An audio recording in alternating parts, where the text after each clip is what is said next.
మహాభారత యుద్ధం అనగానే మీ కళ్ళ ముందు ఏం మెదులుతుంది? కేవలం రథాలు, గుర్రాలు, విల్లంబులు కదా! మనం చిన్నప్పటి నుండి టీవీలో చూసింది ఇదే. మన చరిత్ర పుస్తకాల్లో చదివింది అదే. కానీ ఒక్క క్షణం ఆలోచించండి. కేవలం కత్తులతో, బాణాలతో పొడుచుకుంటే 18 రోజుల్లో 40,00,000 మంది సైనికులు ఎలా చనిపోతారు? ఇది సామాన్యమైన గణితానికి అందడం లేదు కదూ! ఆ వినాశనం వెనుక మనకు తెలియని ఒక అడ్వాన్స్‌డ్ టెక్నాలజీ ఉందా? మన పూర్వీకులు వాడింది కేవలం మొండి ఆయుధాలు కాదు. వారు వాడింది ఏరోడైనమిక్స్. వారు వాడింది బాలిస్టిక్స్. వారు వాడింది బయోలాజికల్ వార్‌ఫేర్. ఈరోజు ధనుర్వేదం అనే ప్రాచీన మిలిటరీ మాన్యువల్‌లోని దుమ్ము దులిపి, అందులో దాగి ఉన్న ఇంజినీరింగ్ అద్భుతాలను బయటపెడదాం. వీడియోలో వెళ్ళబోయే ముందు వీక్షకుల కోరిక మేరకు ఆయుధాల గురించి శీర్షికప్రాయంగా చేద్దామని నా ప్రయత్నం. ఈ ఆయుధాల గురించి వీడియోలు 2 లేదా 3 ఎపిసోడులు కావచ్చు. దీనిలో భాగంగా మొదట ఎపిసోడ్ 1 లోకి వెళ్ళిపోదాం. రండి. వెల్కమ్ టు వైదిక భారతం. మొదట ఒక బేసిక్ సైన్స్ అర్థం చేసుకుందాం. ధనుర్వేదం అనేది ఏదో పూజ గదిలో చదివే మంత్రం కాదు. ఇది ఒక వెపన్ ఇంజినీరింగ్. వశిష్ఠ ధనుర్వేదం మరియు నితి ప్రకాశిక గ్రంథాల ప్రకారం ఆయుధాలు ప్రధానంగా 4 రకాలు. వీటి వివరణ పోయిన వీడియోలోనే వివరించాను. ఎవరైనా ఈ వీడియోని కొత్తగా చూస్తుంటే డిస్క్రిప్షన్‌లో ఆ వీడియోకి సంబంధించిన లింక్ ఇస్తాను. ముందు ఆ వీడియో చూసిన తర్వాత ఈ వీడియోని చూడండి. నేను దాని గురించి క్లుప్తంగా చెప్తాను. ముక్త, ఆముక్త, ముక్తాముక్త, యంత్రముక్త. ఇక్కడే అసలైన మిస్టరీ ఉంది. యంత్రముక్త అంటే మషిన్. వేల ఏళ్ల క్రితం ఆయుధాలను ఉపయోగించడానికి మషిన్స్ ఎందుకు వాడారు? కేవలం రాళ్లు విసరడానికేనా? లేక అంతకు మించి ఏమైనా ఉందా? చాలామంది చరిత్రకారులు గన్ పౌడర్ చైనాలో పుట్టిందని, మొఘలుల ద్వారా భారత్‌కు వచ్చిందని అంటారు. కానీ మహాభారతంలోని వనపర్వంలో మరియు కౌటిల్యుడి అర్థశాస్త్రంలో కొన్ని విచిత్రమైన ప్రస్తావనలు ఉన్నాయి. అందులో ఒకటి శతఘ్ని. దీని పేరులోనే భయం ఉంది. సంస్కృతంలో శత అంటే 100, ఘ్ని అంటే సంహరించేది. ఒకేసారి 100 మందిని చంపగలిగే ఆయుధం. ఇది గద లాంటిదా? కాదు. పురాణ వర్ణనల ప్రకారం ఇది కోట గోడల మీద అమర్చేది. దీనికి చక్రాలు ఉంటాయి. మరియు ఇది లోపలి నుండి ఇనుప గుండ్లను మరియు నిప్పును కక్కుతుంది. ఇది ఆధునిక కాలపు ఆర్టిల్లరీ క్యానాన్ లేదా మషిన్ గన్ కాక మరేమిటి? దీన్ని నడపడానికి గన్ పౌడర్ లాంటి పదార్థం కావాలి కదా! ఇక్కడే మనకు శుక్రనీతి అనే గ్రంథం సమాధానం ఇస్తుంది. అందులో నాళిక అనే పరికరం ప్రస్తావన ఉంది. నాళిక అంటే గొట్టం. ఆ గ్రంథంలో స్పష్టంగా ఉంది. ఒక గొట్టంలో అగ్ని చూరణాన్ని నింపి ఒక చిన్న రాయిని పెట్టి వెనుక నిప్పు పెడితే ఆ రాయి వేగంగా దూసుకుపోతుంది అని. దీని మెకానిజం ఎలా ఉండేది?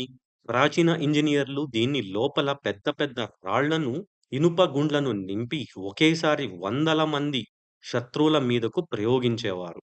ఇది నేటి క్లస్టర్ బాంబ్ లేదా షాట్‌గన్ ఎఫెక్ట్‌కు పురాతన రూపం. ఆలోచించండి. సైనికులు కత్తులతో వస్తుంటే కోట మీద నుండి నిప్పులు కక్కుతూ ఇనుప గుండ్లు వర్షం కురిస్తే అది యుద్ధం కాదు. మారణ హోమం. ఇది స్పష్టంగా మస్కెట్ అంటే తుపాకీ టెక్నాలజీ కాదా? పాశ్చాత్య దేశాలు తుపాకీని కనుగొనడానికి వందల ఏళ్ల ముందే ధనుర్వేదంలో అగ్నిచూర్ణం అంటే ఎక్స్‌ప్లోజివ్ పౌడర్ ఫార్ములా ఉంది. మనం చరిత్రలో చదువుకున్న ప్లాసీ యుద్ధం కంటే వేల ఏళ్ల ముందే భారతీయ యుద్ధ భూమిలో గన్ పౌడర్ వాసన చూశారు మన పూర్వీకులు. అంటే కురుక్షేత్రంలో కేవలం బాణాలే కాదు, పేలుడు పదార్థాలు కూడా వాడారనేది దీన్ని బట్టి అర్థమవుతుంది. తుపాకులు పక్కన పెడదాం.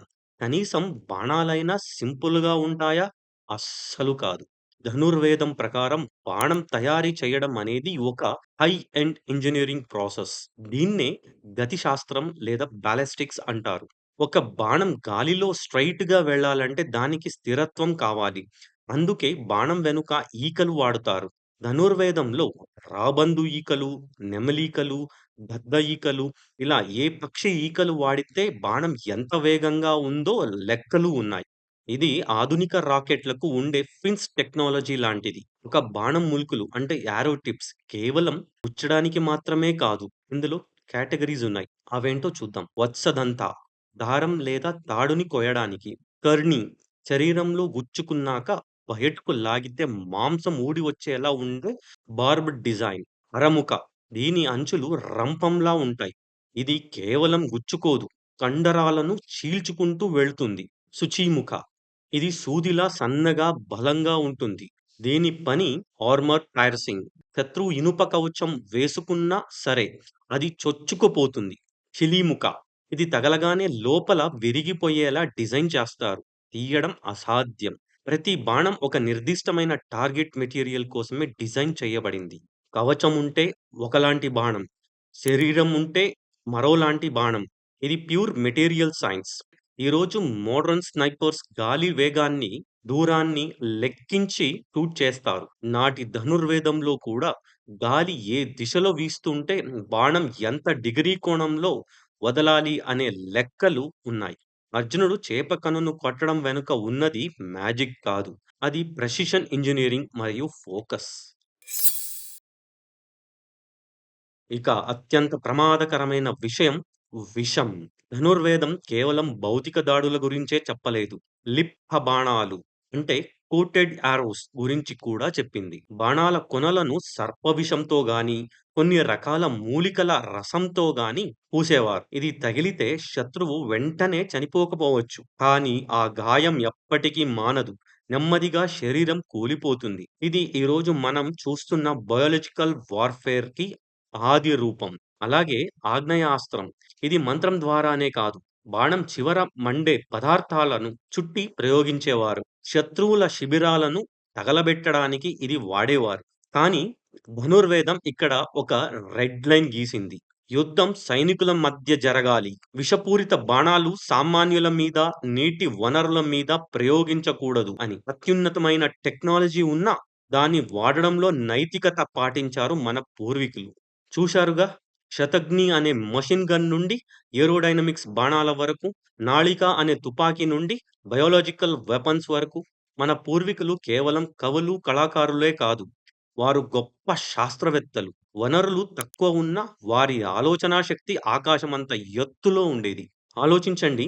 శతఘ్ని, నాళిక, ఆర్మర్ పియర్సింగ్ బాణాలు ఇవన్నీ మన దగ్గర ఎప్పుడో ఉన్నాయి. కానీ అత్యుత్తమైన గన్ ఉన్నంత మాత్రాన యుద్ధం గెలవలేం. ఇంత గొప్ప ఆయుధాలు ఉన్నా వాటిని ప్రయోగించే మనిషి సరిగ్గా లేకపోతే అవి వ్యర్థం. వందల కిలోల బరువు ఉన్న విల్లును ఎత్తాలంటే ఆ యోధుడి శరీర దారుఢ్యం ఎలా ఉండాలి? శబ్దం విని బాణం వెయ్యాలంటే ఎలాంటి ఏకాగ్రత కావాలి? ఆ సూపర్ సోల్జర్స్‌ని ఎలా తయారు చేశారు? భీముడు, అర్జునుడు వంటి యోధుల డైట్ ఏంటి? వారి ట్రైనింగ్ సీక్రెట్ ఏంటి? అది ఎపిసోడ్ 2లో చూద్దాం. ఈ వీడియోలోని ఆయుధ విజ్ఞానం మిమ్మల్ని ఆశ్చర్యపరిస్తే లైక్ చేయండి. మన చరిత్రలోని ఈ ఇంజినీరింగ్ అద్భుతాలను అందరికీ తెలియజేసేలా షేర్ చేయండి. జై హింద్.